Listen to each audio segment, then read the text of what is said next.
안녕하세요. 커피앤톡입니다. 오늘도 와주셔서 감사드리고요. 바로 사연 읽어보겠습니다. 안녕하세요. 사람이 살다 보면 겪을 수밖에 없는 가장 슬픈 경험은 사별이겠지요. 제가 이 나이가 되도록 살면서 느낀 것은 인생은 그리 길지 않다는 것, 그리고 사별을 이겨내는 방법은 없다는 것이었답니다. 그저 마음에 묻어두고 살아갈 뿐 영원할 것만 같던 제 인생도 어느덧 저무는 중이며 저 역시도 늘 세상과 이별할 준비를 언젠가는 해야 한다고 생각하면서 그렇게 지냈었어요. 70을 바라보는 나이니 길다면 긴 인생을 살았으니까요. 하지만 저는 좀 더 오래 건강히 살아야겠다는 다짐을 다시 한번 하게 되었던 기회가 생겼어요. 그때의 일을 이야기해볼까 합니다. 아들의 도움을 통해 우연히 알게 된 이 채널이 제 유일한 재미 중 하나라 꼭 사연을 보내보고 싶었는데 이렇게 정말 이루게 되다니 너무도 즐겁습니다. 부디 제 사연을 들어주시는 분들께도 재미있는 시간이 되었으면 좋겠어요. 저와 남편은 동네에서 금실 좋은 부부로 불리곤 했어요. 때론 우리 모습을 보고 불륜이라고 의심을 하는 사람도 있었어요. 그도 그럴 것이 저희는 젊어서나 나이가 들어서나 한결같이 길을 거닐 때면 손을 꼭 잡고 다녔어요. 70세라는 나이가 가까워서도요. 이 나이가 되도록 손을 잡고 다닐 수 있었던 것은 저보다도 표현이 많은 사랑 넘치는 남편 덕입니다.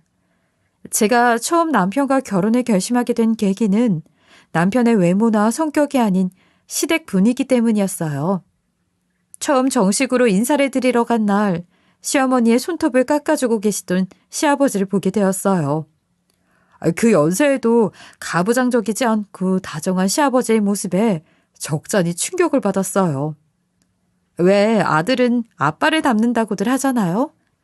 그런 환경에서 커온 남편 역시 아내를 먼저 생각하고 위해줄 것이라는 생각이 들더라고요. 그래서 결심하게 되었어요. 아, 이 남자라면 죽을 때까지 내가 사랑받으며 살겠구나 싶었지요. 이 세상 모든 여자는 언제 어디서나 늘 사랑받는 느낌을 받기 원하는 것이 당연지사 저 역시도 다르지 않았어요. 사소한 것에 위로를 받고 사랑을 느끼고 그런 평범한 여자였으니까요. 그렇기에 남편을 놓치고 싶지 않다는 생각이 들었어요. 그렇게 저는 남편과의 결혼을 결심하게 되었고 제 나이 때는 정말 드물지만 적극적으로 밀어붙인 건 저였어요. 남편의 혼을 쏙 빼서 정신없게 만든 뒤 결혼까지 속전속결로 했던 거죠. 나중에 결혼하고서 남편이 했던 말이 생각나네요. 사랑에 불도저가 따로 없던데 그 덕에 나는 너무 행복하오. 이렇게 속삭여주곤 하였어요. 제 남편 같은 사람을 요즘 말로는 로맨티스트라고 하더군요. 남편은 제 생각처럼 시아버지의 자상함을 꼭 닮아 있었어요. 그이는 결혼 후에도 제게만 자상하고 한없이 사랑을 퍼주는 남자였죠.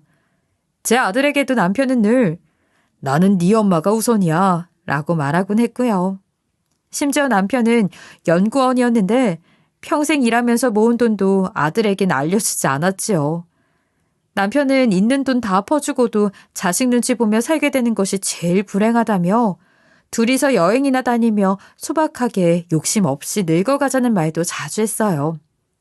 하지만 갑작스럽게 남편과의 영원한 이별을 맞이해야 했습니다. 급성 심근경색으로 이별 인사도 없이 그렇게 세상을 떠났어요.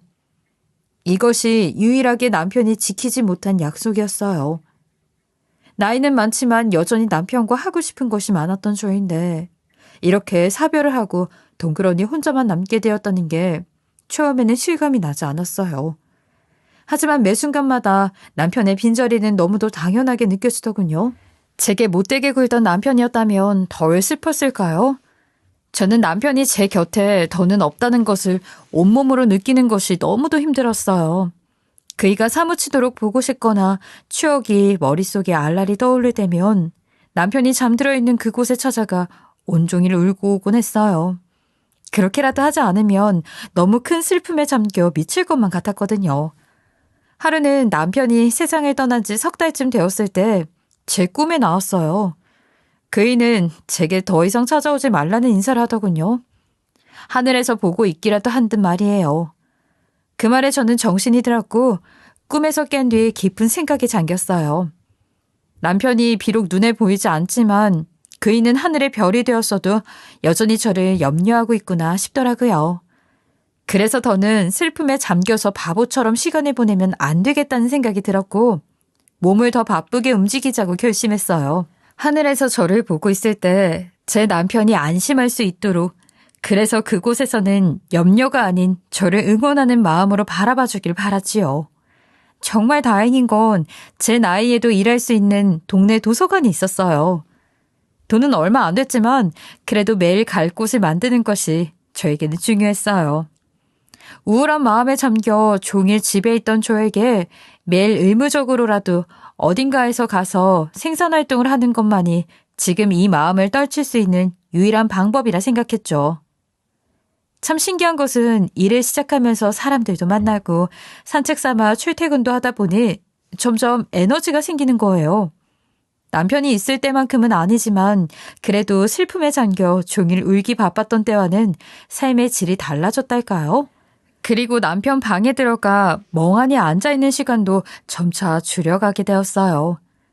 그리움이 사무칠 때는 어쩔 도리가 없었지만 그래도 평소에는 꽤 활동적이게 바뀌었죠. 하지만 이 나이에 일을 시작한 저를 안 좋게 보는 사람이 있었어요. 바로 제 며느리였답니다. 며느리는 제가 일하는 걸 보며 혀를 꿀꿀 쳤어요. 심지어는 살아생전에는 남편을 존경한다던 아이가 이제는 제 남편의 험담까지 하였어요. 그 나이에 무슨 일을 해요. 너무 보기 안 좋네요. 아버님도 참. 하신 일이 명예는 있었지만 빈 껍데기나 다름없는 것 같아요. 다 늙은 분이 일해야 할 판이라니 말년에 이게 무슨 고생이에요. 너는 무슨 말을 그렇게 하니?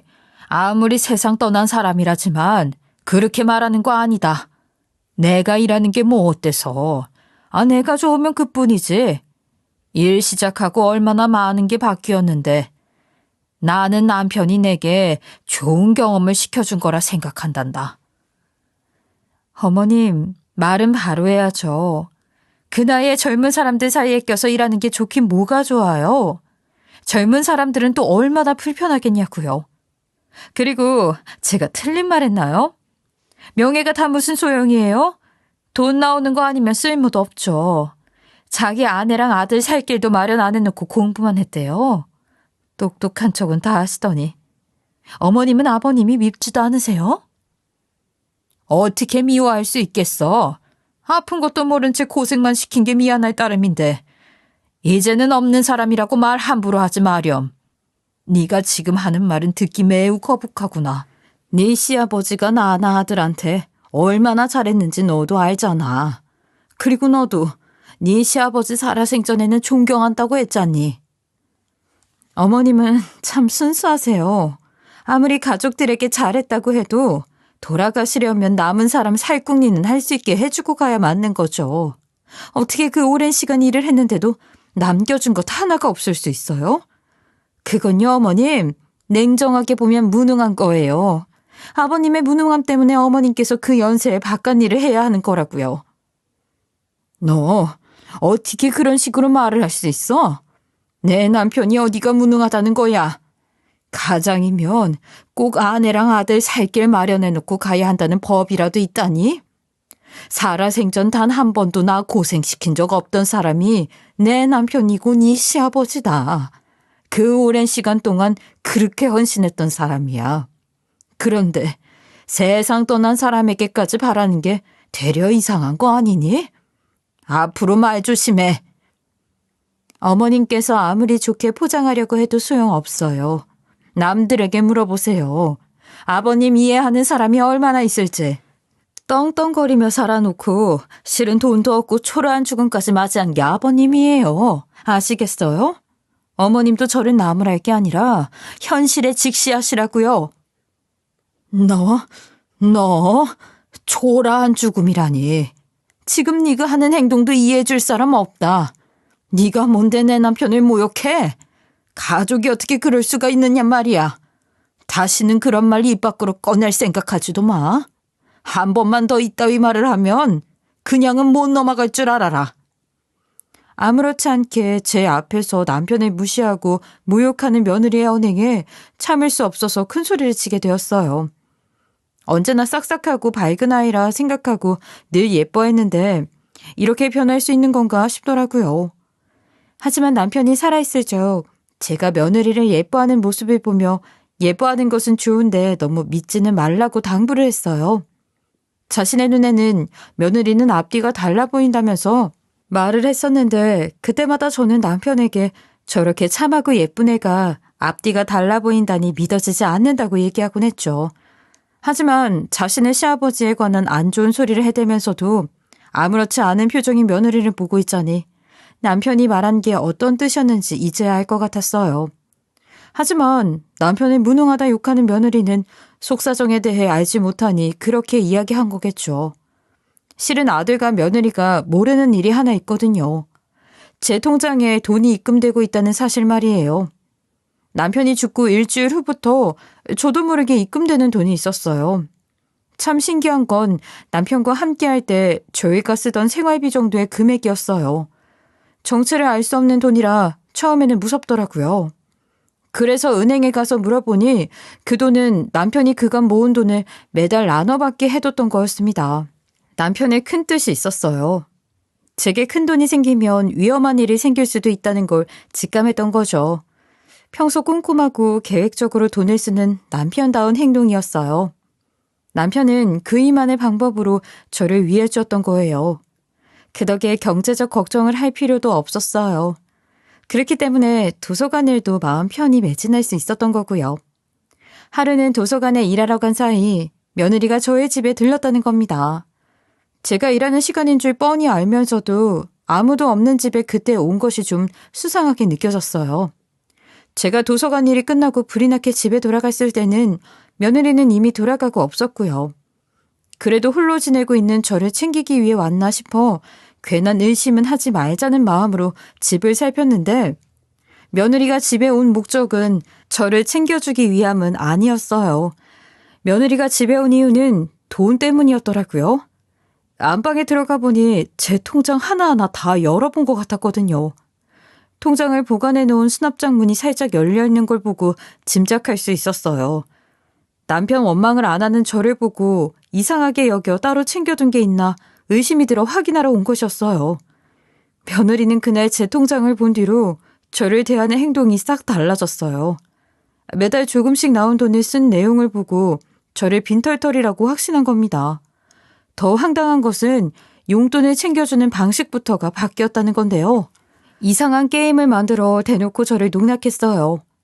하루는 뜬금없이 유행하는 게임이라면서 손수건으로 제 눈을 가리더라고요. 불안한 마음이 있었지만 일단 잠자코 있었는데 곧 제 귀에 바닥에 무언가 떨어지는 소리가 들렸어요. 소리가 멈춘 뒤 며느리의 목소리가 들렸죠. 게임 시작할 건데 어려운 건 전혀 없어요. 어머님께서 줍는 만큼 용돈으로 가지고 가는 거예요. 아시겠죠? 아니 뭐? 내가 뭘 줍는단 말이니? 이 거추장스러운 건 또 뭐고? 용돈 드린다고요. 바닥에 어머님께서 필요하신 돈 뿌려놨으니까 잘 기어다니면서 주워보시라고요. 줍는 건 다 용돈으로 드릴 테니까 1,000원짜리며 동전까지 종류별로 다 준비해뒀으니 할만 나실 거예요. 아니 너 지금 나를 뭘로 보고 다 필요 없으니 10원도 남기지 말고 돈 뿌린 그 손으로 네가 싹 주워서 가지고 당장 나가라. 70을 바라보는 시어머니를 이따위 취급을 하는 며느리가 어디 있나 싶더라고요. 가볍게 버르장말이 없다는 표현을 하기에는 너무도 천박하고 못돼먹은 짓이었어요. 저는 그날 뒤로 한동안 며느리는 만나지도 연락도 하지 않았답니다. 아들한테는 구태여 말하지 않았어요. 아들 부부에게 분란을 일으키는 일을 만들고 싶지는 않았으니까요. 저는 그 후 제 일에 더욱 열심히 임했어요. 저를 얕보는 며느리 때문에라도 절대 며느리가 주는 돈 단 1원도 받지 않겠다는 생각이 강하게 들었으니까요. 그렇게 도서관 일에 집중하면서 도서관에서 주최하는 검진도 받았어요. 그리고 얼마 뒤 도서관에서 검진받은 결과가 나오는 날이 다가왔죠. 다른 직원들은 간략한 결과지만 받았지만 저만 다르게 아침부터 병원에서 연락이 오더라고요. 병원에 내원해주기를 청한다면서 말이에요. 저는 직감적으로 제 몸이 좋지 않나 보다라는 것을 느꼈어요. 그래서 진료 시간에 맞춰 병원에 내원했어요. 그리고 의사 선생님을 통해 제 몸 상태에 대해 듣게 되었어요. 그런데 제가 위암 2기라는 겁니다. 저는 청천벽력 같은 말에 설 수도 없이 다리에 힘이 풀려버렸어요. 그렇게 한참이나 병원에 앉아있다가 간신히 택시를 잡아타고 집으로 돌아갈 수 있었어요. 제가 암 소식을 듣자마자 아들 얼굴이 떠오르더군요. 제 아버지를 보낸 지 얼마나 됐다고 엄마인 저까지 아프게 된 걸까?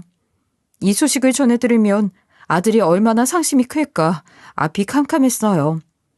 하지만 병원에선 손 쓸 수 없을 만큼 늦게 발견된 것도 아니고 가망이 있다며 열심히 치료받으면 분명 좋아질 수 있으니 너무 염려 말라고 이야기해 주었어요. 그래서 저는 그 말에 희망을 걸기로 했죠. 언제까지고 자식에게 숨길 수도 없는 노릇이니 아들에게 연락해 제 암 소식을 전하게 되었어요. 아들은 제가 암이라는 이야기를 듣고는 회사까지 내팽개치고 혼비백산에 집으로 찾아왔어요. 와서는 무조건 병원에서 시키는 대로 잘 진료받아야 한다며 저마저도 없으면 자기는 어떻게 하냐고 울먹이며 당장 입원을 하자고 말하는 모습에 가슴이 먹먹해지더군요. 그래서 큰소리하지 않고 아들의 의견에 따르기로 했죠. 그렇게 입원 치료를 받게 되었는데 며느리가 제 소식을 듣긴 들었는지 병원에 왔더라고요. 그런데 그것도 어쩔 수 없으니 억지로 와서 눈도장만 찍고 횡하니 가버렸지만요. 저는 입원 치료를 하는 내내 잠을 한숨도 제대로 자지 못했어요. 아픈 것은 둘째치고 잠자리가 바뀌니 꼭 길을 잃은 강아지가 된 것만 같았달까요. 나중에는 항암 치료보다도 과로로 잘못되겠다며 퇴원해서 통원 치료를 받는 것으로 하는 게 어떻겠냐는 권유까지 받았을 정도였죠. 그래도 그 덕에 퇴원할 수 있었으니 저는 너무 다행이다 싶었어요. 병원에서는 집에 가서 지켜야 할 것 중 첫째가 음식이라며 위암 환자에게 자극적인 음식은 사약을 마시는 거나 다름이 없다면서 무조건 신경을 써야 한다고 여러 번 강조하며 알려주었어요. 가능한 집에서 식사할 때 간을 하지 말고 부드럽게 먹으라는 말도 빠지지 않았고요. 제가 태어나서 집에 돌아왔는데 그때 마침 며느리가 아들의 부탁 때문에 억지로 저희 집에 들렀어요. 며느리는 저를 거들떠보지도 않은 채 의무적으로 도와줄 건 없느냐고 물었죠. 그러고는 제 대답도 듣지 않고 돌아서서 가려는 거예요. 저는 잠을 제대로 못 자 너무도 지쳐있던 상태라 손 하나 까딱할 여력이 없어서 자존심 다 버리고 가려는 며느리에게 죽을 좀 끓여달라고 부탁했어요.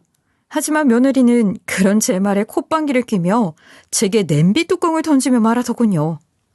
예, 간 안 된 죽만 좀 끓여주고 가주렴. 내가 손 까딱할 힘도 없어서 그래. 어지간히 살고 싶은가 보네. 아버님 보고 싶다는 말도 다 거짓말이죠? 기회가 왔을 때 곱게 따라가세요. 죽? 살고 싶은 사람이 직접 해 잡숴야지. 어떻게 끝까지 이럴 수 있니? 돈 없고 아프기까지 한 사람을 어찌 이렇게 대할 수가 있어? 네가 그러고도 가족이니? 겨우 냄비 뚜껑을 피한 뒤 혼신의 힘을 다해 고함을 쳤어요. 며느리는 돈 없고 아프기까지 한 노인이라 무시하기도 더 쉬웠던 모양입니다. 며느리는 제 고함에도 아랑곳하지 않고 가버렸어요. 저는 온몸에 힘이 쭉 빠져 그 자리에 털썩 주저앉고 말았지요. 그런데 집에 손님이 찾아왔더군요. 그 손님은 바로 남편의 제자였어요. 남편이 나이는 어려도 속이 참 깊다면서 늘 칭찬하며 믿었던 사람이었죠. 남편의 제자는 저의 퇴원 소식을 듣고 집에 찾아왔다가 차마 못 들어오고 있었던 겁니다. 그 당시가 지금과 같은 계절이었으니 얼마나 추웠겠어요. 어찌나 밖에서 오래 있었는지 손이며 귀며 새빨갛게 꽁꽁 얼어있더라고요. 남편의 제자는 제게 인사를 한 뒤 저를 안방에 옮겨 누워준 뒤 묵묵히 주방에 가서 손수 죽까지 끓여주었어요. 어찌나 고맙던지 간이 하나도 되지 않은 그 죽이 참 맛나게 느껴졌어요. 그렇게 끓여준 죽을 다 먹고 나니 퇴근한 아들이 집에 오더라고요. 제자는 아들을 기다렸다는 듯이 갑자기 자신의 가방 안에서 서류를 꺼냈어요. 전해준 것은 다름 아닌 유언장이었죠. 그런데 유언장이 재산이 아니라 마치 책을 나누어주는 듯한 정도의 유언장이었어요. 굳이 이런 걸 증인 둘까지 서서 공증을 받아뒀다는 게 믿어지지 않을 만큼 이상했죠. 그런데 그 뒤에 꺼낸 서류가 더욱 놀라웠습니다. 대체 어떤 서류기에 그러느냐고요? 바로 남편의 재산 목록이 일목요연하게 정리된 것이었어요.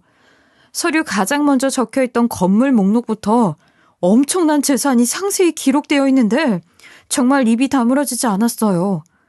남편이 이 많은 재산을 소유하고 있었다는 것도, 이렇게 기록을 해놨다는 것도 전부 믿기지 않았죠. 제자도 저와 아들의 표정을 읽었는지 차근차근 설명을 해주더군요. 제자의 이야기를 통해 알고 보니 모든 권한을 저에게 주기 위해 본인 몫을 줄여왔던 것이라고 해요.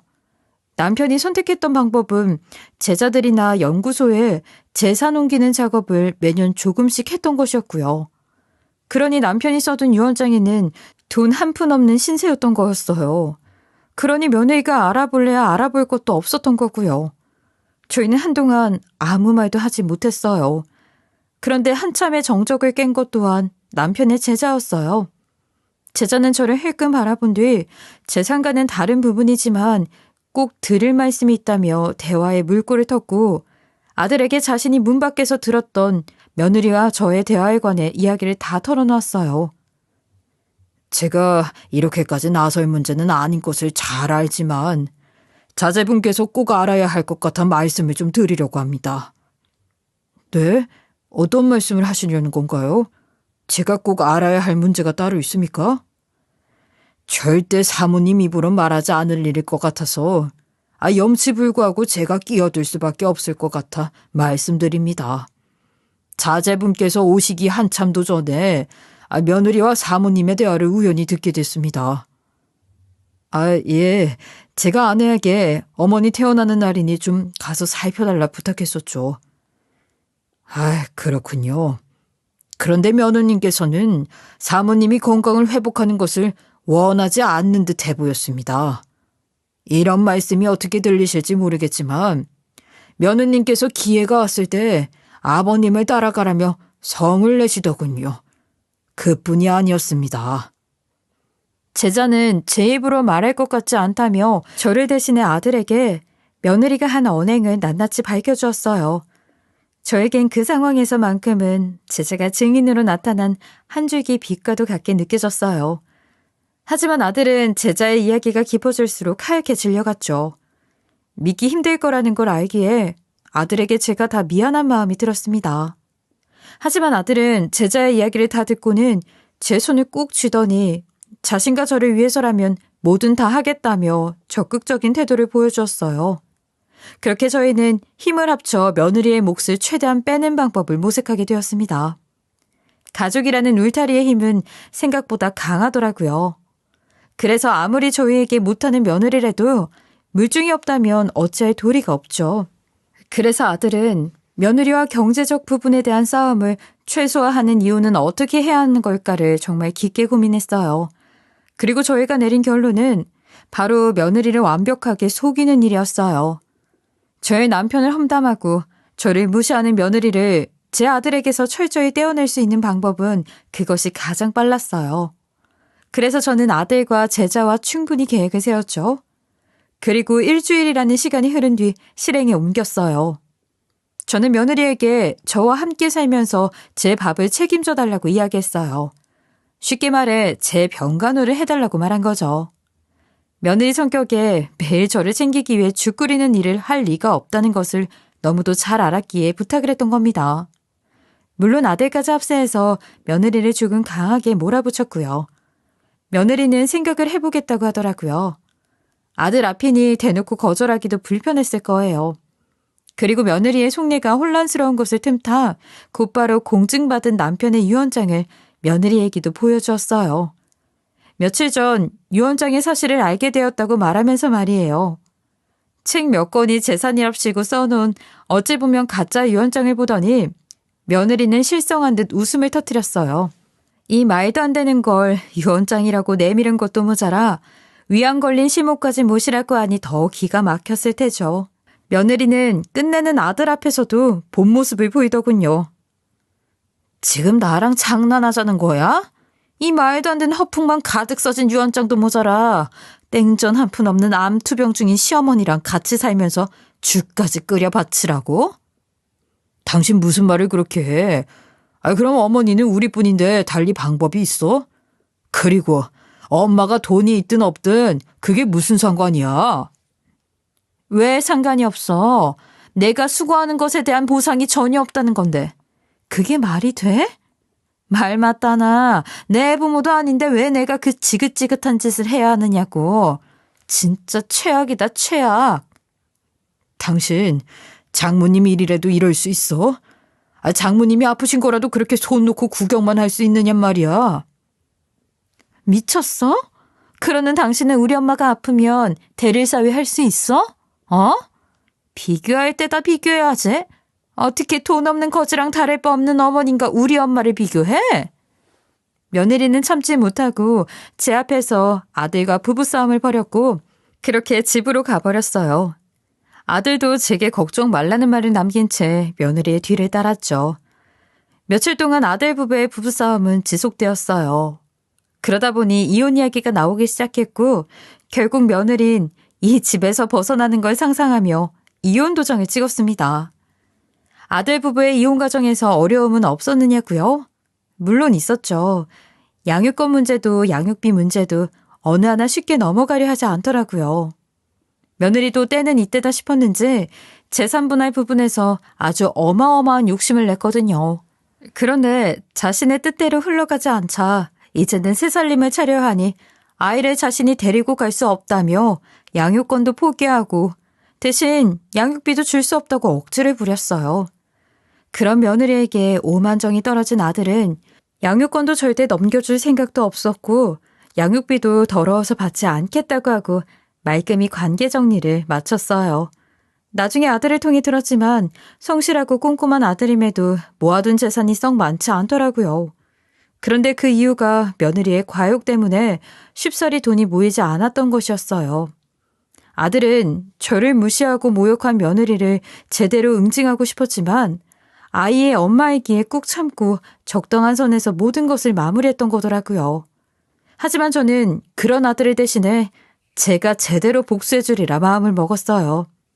그래서 완벽히 남남이 된 그날 저는 며느리를 만나기 위해 아들네에 찾아갔어요. 아이 때문에 이혼 확정이 된 뒤에 서로 갈라지기로 했던 터라 며느리가 아직 집에 있었거든요. 며느리는 저를 보더니 이제 시어머니도 아닌데 여긴 뭐하러 왔냐며 똥 씹은 표정을 한 얼굴로 저를 쳐다보더군요. 저는 며느리의 인사는 무시한 채 거실에 가 앉았어요. 며느리는 그게 못마땅한지 바로 뒤쫓아와서 왜 왔냐며 얼른 돌아가라고 채근하려고 들었죠. 그래서 저는 며느리에게 꼭 보여줄 게 있어서 왔다고 말했고 며느리는 다 끝난 마당에 뭘 보여준다는 거냐며 짜증 가득 섞인 목소리로 툴툴댔어요. 저는 그런 며느리의 모습에 아랑곳하지 않고 새로 쓴 유언장을 내밀었고 본 적도 없던 건물과 재산 목록을 쭉 살피더니 미친 듯이 악을 질러대기 시작했어요. 이게 도대체 어떻게 된 거야? 분명 재산 내용은 눈 씻고 찾아봐도 없었다고. 그런데 이 건물이며 재산 목록은 다 뭐예요? 네?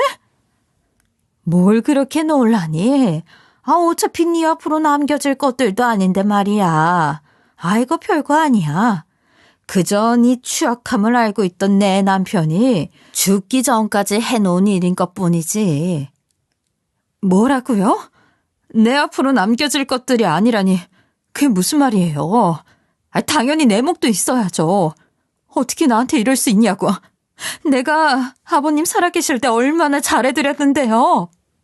말만 번지르르 하게 하면서 앞에서 내숭이나 떨던 너한테 왜 남겨줘야 하니? 아까워서 어째. 이미 내 아들이랑 남남인 너한텐 땡전 한 푼 흘러가지 않도록 해뒀단다. 그러게 처음부터 마음을 예쁘게 썼으면 좋았을 것을. 어머님, 그래도 제가 처음부터 쭉 못되게 군 건 아니잖아요. 분명 저를 예쁘게 봐주셨잖아요. 제가 앞으로 어머님 옆에 딱 붙어서 병간호까지 다 해드릴게요. 어차피 치료받는 동안 도움이 필요하시잖아요. 물론 예쁘게 봤던 때도 있었지. 그런데 그런 네가 내 뒤통수를 제대로 후려쳤잖아. 이제는 너가 해주는 병간호는 필요 없단다. 정 안 되면 간병인을 고용하면 그만인데. 왜 내 아들의 전처인 네가 나를 모셔? 말도 안 되지. 어머님, 그러시지 마시고 딱 한 번만 마음을 좀 너그럽게 써주세요. 네? 제발 저 좀 살려주세요. 네? 제가 이제라도 정말 잘할게요. 기회를 좀 주세요. 며느리는 어떻게든 자신의 몫을 단단히 챙기겠다는 심산이었던 터라 자세를 낮추며 저를 설득하려고 들었어요. 그러면서 앞으로 제 병간호까지 도맡아 하겠다고 했고요. 하지만 저는 앞뒤가 다른 며느리의 모든 면모를 본 뒤라 절대 용납할 수 없는 이야기일 뿐이었죠. 평소 좋은 게 좋은 거다 하며 살았던 제가 단호하게 며느리를 쳐내니 그녀는 결국 저를 기게 만들려고 했던 꼴을 자신이 그대로 하고 있더라고요. 그러면서 지난날에 자신의 언행을 후회라도 하는지 본인의 손으로 자기 머리까지 때리고는 한 번만 살려달라면서 쓰러지는 연기까지 펼치더라고요. 그 모습에도 저는 눈 하나 깜빡하지 않았고 며느리는 위기를 느꼈는지 갑자기 제 다리를 부여잡고 매달렸어요. 끈질기게 매달리며 질척대는 며느리를 저는 마치 냄비 뚜껑인 양 그대로 차버렸습니다. 제 발길질에 며느리는 속절없이 고꾸라졌고 허망하게 끝나버린 이 상황에 결국은 오열을 하더라고요. 그날 처음으로 며느리가 우는 모습을 처음 봤네요. 어찌나 속이 시원하던지 그간 제가 당했던 수모를 단번에 갚아주던 그날의 기분을 아직도 잊을 수 없을 정도예요. 그날이 있는 후 며느리는 절대 포기할 수 없다면서 도끼를 품고 아들에게 재혼을 하자고 수도 없이 연락하고 찾아왔어요. 심지어는 손주 핑계까지 대면서 엄마 이렇게 멀쩡히 살아있는데 엄마 없는 자식으로 키우는 것이 말이나 되냐면서 날 속이고 이혼한 것에 대해 더는 입 밖으로 이야기 꺼내지 않을 테니 재결합을 하자고 했어요. 하지만 아들은 양육권도 포기한다고 했으니 더는 엄마라고 말하기도 껄끄럽다고 거절했고 아이도 엄마의 빈자리가 무색할 만큼 잘 지내줬던 터라 아이도 엄마와 다시 함께한다는 것이 낯설게 느껴진다고 말해서 전혀 통하지 않았죠. 며느리는 아이까지 거부를 하자 이제는 저에게까지 수차례 찾아와 귀찮게 하고 난동을 부리기도 했어요. 처음 왔을 때는 바닥에 바짝 엎드려 재산을 탐내지 않는다고 그저 일자리가 필요한 것뿐이라면서 병간호를 자신이 해달라고 말하더라고요. 하지만 저는 필요하지 않았기에 거절했어요. 그랬더니 며느리는 단번에 태세를 전환하더니 저에게 손가락을 휘두르며 소리쳤어요. 간병인은 필요 없어서 구하지 않아. 그리고 너와 마주하고 있으면 상당히 불편하단다. 그러니 그만 돌아가. 제가 정말 성심성의껏 모실 수 있다니까요.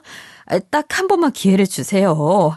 아이도 저를 거부하는 방국에 이렇게라도 어머님 챙기면서 아이도 보고 싶어서 그러는 거예요. 네? 참, 글쎄 필요 없대도. 아이가 널 찾지 않는데 왜 눈앞에 보여서 혼란을 주려고 해. 더는 길게 이야기하고 싶지 않으니 다시는 찾아오지 마렴. 정말 끝까지 이러실 거예요? 저한테서 사기치고 이혼까지 했으면 어떻게 사람이 살궁리는 만들어줘야 할 거 아니에요? 저더러는 못됐다 추악하다 그러셔놓고 어머님과 아이 아빠도 다를 게 뭔가요? 당신이 돈 좀 생겼다고 뭐라도 되는 줄 아나 본데 착각하지 마. 제 남편 목숨값으로 유세나 떠는 주제. 며느리는 이혼 후에도 저를 찾아와 끝까지 안 좋은 말을 내뱉었고 마침 아들이 외근을 나갔다가 집에 들렀을 때 며느리가 저에게 무례하게 구는 것을 보고 급히 달려와 제지를 해서 내쫓을 수 있었어요. 그 뒤로 아들이 며느리를 어떻게 설득했는지는 몰라도 더는 찾아오지 않았어요. 끝까지 자신의 잘못을 모르는 며느리가 부디 정신 차리길. 며느리가 저에게 냄비 뚜껑을 던졌던 그날 저의 귀인이 되어준 남편 제자가 큰 도움이 되는 말을 많이 해주었어요. 그리고 그 진심 어린 말에 저는 앞으로 마음을 독하게 먹고 잘 살아야겠다고 다짐했었어요.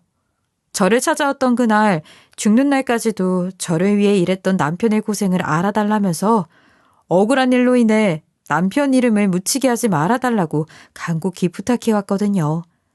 제가 잘 살아야 남편 소원을 지키는 일이라고 이야기해주는데 그 말을 듣고 저는 결심했어요. 어떤 치료든 받아서 건강하게 잘 사는 모습을 보여주자고 말이에요. 제 남편은 자신이 먼저 떠났어도 저는 건강히 잘 지내다 오길 바라는 그런 마음 따뜻한 사람이니까 그 바람처럼 정말 잘 살다가 남편의 곁으로 가고 싶었어요. 요즘은 아들이 제 식단을 아주 철저하게 관리해주고 있어요. 주방 일에는 무지하던 아들이 지금은 아주 살림꾼이 다 되었어요.